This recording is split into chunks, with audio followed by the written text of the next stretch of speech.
Treaty বাজার জায়গাটা না চিনলেও টেরিটি বাজারের নাম তো আপনি ডেফিনেটলি শুনেছেন।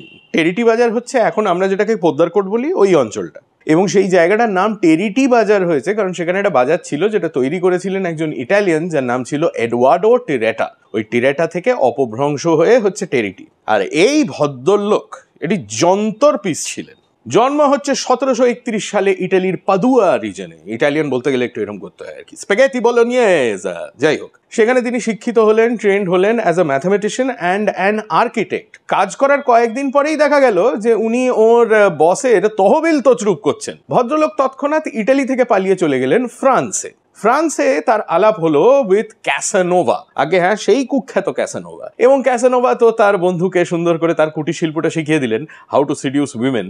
সেই সব করতে গিয়ে আর এক প্রস্থ ঝামেলা। এবার ভদ্রলোক ফ্রান্স থেকে পালিয়ে চলে গেলেন বাটেভিয়া। বাটেভিয়া মানে হচ্ছে ইন্দোনেশিয়ার জাকার্তা, তখনকার দিনে ডাচ কলোনি। সেখানে আর এক প্রস্ত স্ক্যান্ডাল। এবার ভদ্রলোক বাটেভিয়া থেকে পালিয়ে চলে এলেন কলকাতায়। কলকাতায় একটু ভদ্রভাবে সেটেল ডাউন করলেন, কাজ টাজ শুরু করলেন। ইস্ট ইন্ডিয়া কোম্পানি সরকার 1781 সালে তাকে বানিয়ে দিল কলকাতার প্রথম সার্ভেয়ার এবং রেজিস্ট্রার, মাইনে মাসে 1000 টাকা।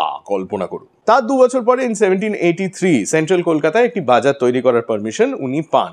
9 বিঘা 8 কাটা জমি নিয়ে এই বিরাট বাজারটি তৈরি করা হয়। কিন্তু এই বাজার তৈরি হওয়ার 3 বছর পরেই টিরেটার একেবারে দেউলিয়া অবস্থা, জুয়া খেলতেন বোধহয়। তো উনি লটারির ব্যবস্থা করে ওর সম্পত্তি বিক্রি করেন, ইনক্লুডিং দিস বাজার। এই সব কিছুর মাঝখানে ভদ্রলোক আবার চন্দননগরের এক পরলোকগত অফিসারের বেচারা অনাথ কন্যাকে বিবাহ করেন। কন্যার নাম হচ্ছে অ্যাঞ্জেলিকা ডি ক্যারিয়ন। বিয়ের সময় এই অ্যাঞ্জেলিকা ডি ক্যারিয়ন এডওয়ার্ডো টিরেটার থেকে 40 বছরের ছোট ছিলেন বয়সে। ফুল সুগার ড্যাডি ভাইবস। তার কবরের ফলকে লেখা আছে যে তিনি নাকি বিয়ের 3 দিন পরেই মারা যান, অথচ she was survived by her daughter.